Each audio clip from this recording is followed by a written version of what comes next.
Assalamualaikum, selamat pagi. Mudah-mudahan udah pada sholat subuh semua ya. Kalau belum, silahkan di pause dulu video ini, sholat subuh dulu, baru nanti lanjut lagi ya.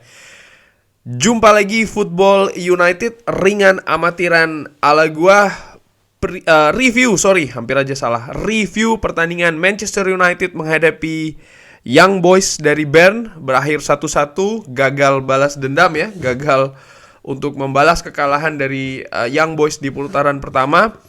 Review kali ini seperti biasa langsung dimulai dari susunan pemain dan juga formasi. Jadi ini match pertama dari Ralf Rangnick di Europa Champions League bersama Manchester United. 11 pemain yang berbeda dari pertandingan sebelumnya. Formasi 4-2-2-2. Nemanja Matic bermain sebagai kapten bermain sebagai kapten di posisi central back. Aaron Wan-Bissaka, Luke Shaw bermain lagi. Donny van de Beek main di double pivot bersama dengan Juan Mata. Diallo, Jesse Lingard di attacking midfielder. Elanga, Mason Greenwood di depan ya.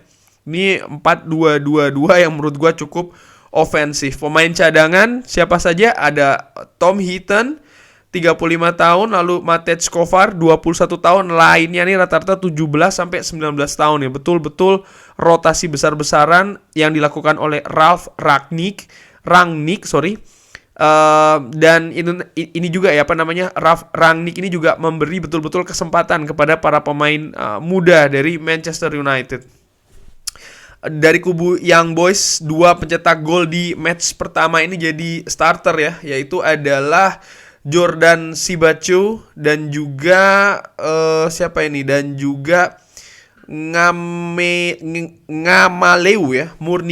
Nicolas Murni Ngamaleu.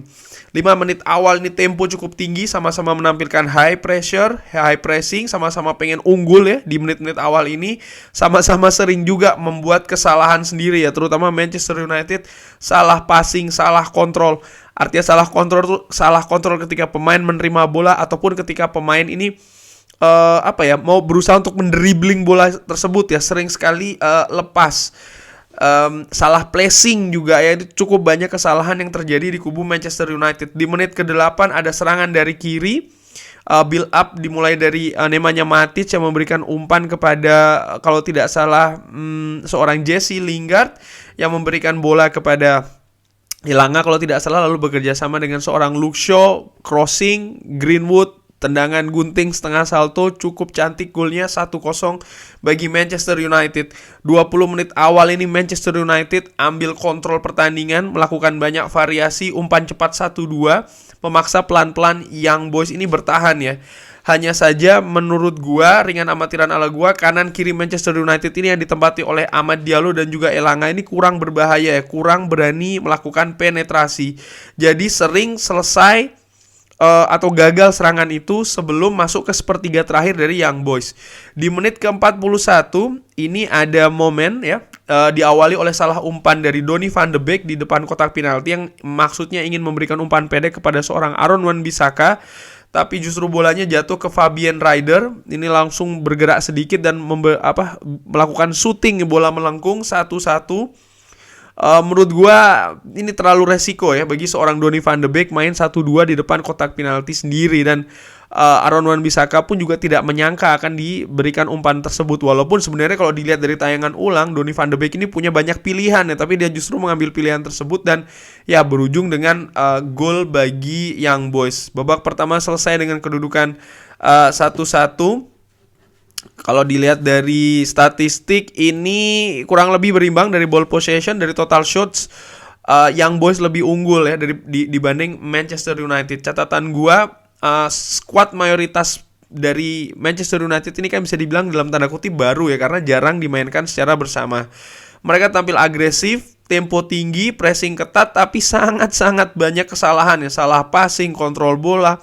Plus di depan itu sangat kurang tajam, banyak salah pengertian. Dan menurut gue sebenarnya harusnya Manchester United bisa mencetak lebih dari 1 gol di babak pertama ini. Cuman lagi-lagi ya, karena itu tadi salah pengertian, kurang tajam dan lain-lain yang mengakibatkan hanya bisa 1 gol. Ada beberapa momentum tadi di babak pertama itu yang apa ya, gue pikir juga salah umpan yang kepada Jesse Lingard kalau tidak salah. Gue lupa, ada skema serangan balik yang seharusnya itu bisa terjadi gol, tapi itu tadi pemain tampak bingung. Akhirnya peluangnya pun ya terbuang sia-sia ya. Pertahanan Manchester United sebenarnya cukup solid. Yang Boys ini juga jarang sebenarnya mendapatkan peluang dan lebih sering coba-coba shooting dari kotak penalti, dari luar kotak penalti. Kenapa itu tadi? Karena cukup solid, hanya saja ya kecerobohan kalau menurut gue dari Donny van de Beek yang akhirnya Young Boys berhasil mencetak gol, dan itu pun juga dari luar kotak penalti. Di babak kedua dimulai dengan tempo dan determinasi yang berbeda dari awal babak pertama, lebih turun dan juga lebih lambat ya. 15 menit awal ini Young Boys lebih kuasai possession, cuman susah masuk ke sepertiga akhir dari Manchester United, dan akhirnya di menit ke-60 ini Luke Shaw keluar, Teden Mengi masuk. Ini lagi pemain muda dimasukkan oleh Ralf Rangnick ya. Lalu Manchester United lagi-lagi banyak sekali melakukan kesalahan, salah umpan, salah kontrol. Posisi di tengah ini dikuasai oleh Young Boys karena ini ya. Dan menurut gue cukup beruntung, lini depan dari Young Boys ini kurang tajam. Peluang demi peluang Young Boys gagal. Di samping juga memang pertahanan dari Manchester United ini baik secara individu ataupun secara organisasi di belakang ini ya cukup solid, cukup bagus ya. Di menit ke-66 Amad Diallo dan juga Dean Henderson keluar, Tom Heaton dan Sore Tiri masuk. Seperti tadi diungkapkan oleh komentator, formasi berubah menjadi 4-3-3 dengan Donny van de Beek ini menjadi pivot ya di tengah, lini tengah. Lalu setelahnya ini di menit-menit ya 89, Zidane Iqbal dan Charlie Savage, anak dari Robbie Savage, yang bermain bersama dari umur 5 tahun dan sempat dilatih oleh Darren Fletcher di Youth Team atau tim muda, masuk menggantikan Mata dan juga Jesse Lingard. Setelahnya ini ya tidak banyak momentum ya di pertandingan ini, khususnya di babak kedua. Ada beberapa memang betul, tapi lebih ke setengah matang kalau menurut gue ya. Sehingga ya pertandingan selesai berakhir dengan 1-1. Manchester United gagal membalas kekalahan di putaran pertama yang lalu ya. Kalau dilihat dari total statistik, ball possession berimbang, tapi total shots Young Boys punya 17 berbanding 7 dari Manchester United. Bisa dibayangkan ya, sangat banyak sekali, tapi hanya 5 yang on target. Kenapa ya? Karena itu tadi, selain memang aksi individu pemain-pemain belakang Manchester United juga organisasinya lumayan bagus, kualitas lini depan dari Young Boys juga menurut gue cukup buruk di pertandingan ini, sehingga banyak peluang yang dihasilkan ini ya, shooting ini tidak dimanfaatkan atau tidak berhasil dimaksimalkan menjadi gol ya.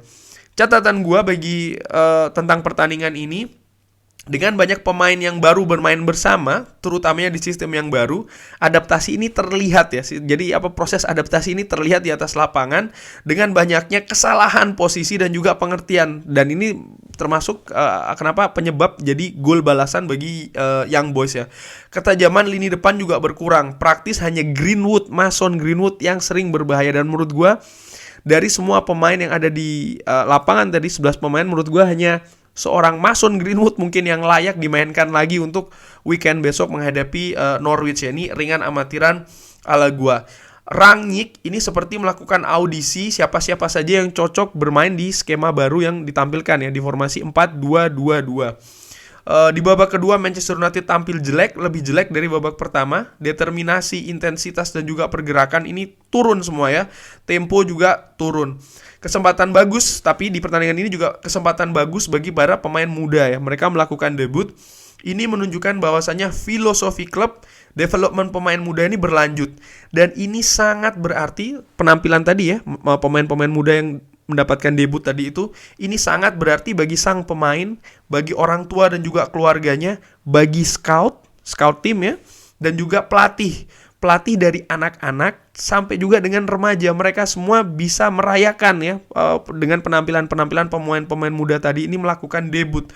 Dan menurut gua efek ini akan terasa dari level atas sampai juga level bawah dari klub itu sendiri ya, dari Manchester United. Dan menurut gue ini lagi-lagi langkah yang cukup bagus dari sang manajer ya, yang berani melakukan hal tersebut di pertandingan ini. Well done buat Ralf Rangnick ya. Ini kalau ringan amatiran ala gue. Man of the match buat pertandingan ini, walaupun ya rata-rata sebenarnya bermain tidak bagus ya, tidak memuaskan. Cuman kalau gue sih, gue lebih memilih seorang Mason Greenwood yang tampil cukup stabil sepanjang pertandingan ya, walaupun intensitasnya sempat turun di babak kedua, tapi pergerakannya tetap berbahaya. Hanya saja dia mendapatkan kurang support ya dari pemain-pemain yang lain, sehingga yaitu tadi tidak banyak mendapat momentum terutamanya di babak kedua. Dengan hasil ini maka Manchester United yang sudah dipastikan lolos ya, mereka lolos ya sebagai juara grup. Dan kalau gua ngelihat ini ya, kan karena pertandingan ini sudah selesai. Oh, ada satu pertandingan yang belum selesai, yaitu adalah pertandingan antara Atalanta menghadapi Villarreal, karena pertandingannya ditunda, baru akan dilanjutkan besok karena lapangan tertutup dengan salju. Sekilas sebelum gue akhirin video review ini, gue pingin lihat siapa-siapa saja ya, karena grupnya udah selesai, yang menjadi runner up calon lawan Manchester United. Dari grup A ada Paris Saint-Germain, dari grup B ada Atletico Madrid, dari grup C ada Sporting Lisbon, dari grup D ada Inter Milan, dari grup E ada Benfica, dari grup G ada Red Bull Salzburg, dan dari grup H tidak mungkin ya. Ini ada Chelsea, tapi kan sesama tim Inggris sepertinya tidak mungkin ya. Jadi cukup menarik nih lawan-lawan yang akan dihadapi oleh Manchester United. Kita lihat siapa yang akan dihadapi. Apakah ini PSG, ATM, Sporting, Inter, Benfica, Villarreal, Red Bull Salzburg. Yang mana ini? Kalau menurut gua, belum tahu juga nih. Undian katanya akan dilakukan tanggal 13 nanti ya. Cuman feeling gua kok mungkin Red Bull Salzburg mungkin ya. Nggak tahu juga nih, cuman iseng ringan amatiran. Oke, sekian dulu. Selamat pagi sekali lagi, selamat beraktivitas. Jangan lupa berdoa. Semoga hari ini dapat berkah dari Allah, dan jaga kesehatan, jaga prokes selalu. Assalamualaikum warahmatullahi wabarakatuh. Jangan lupa like, jangan lupa sholat, dan jangan lupa subscribe.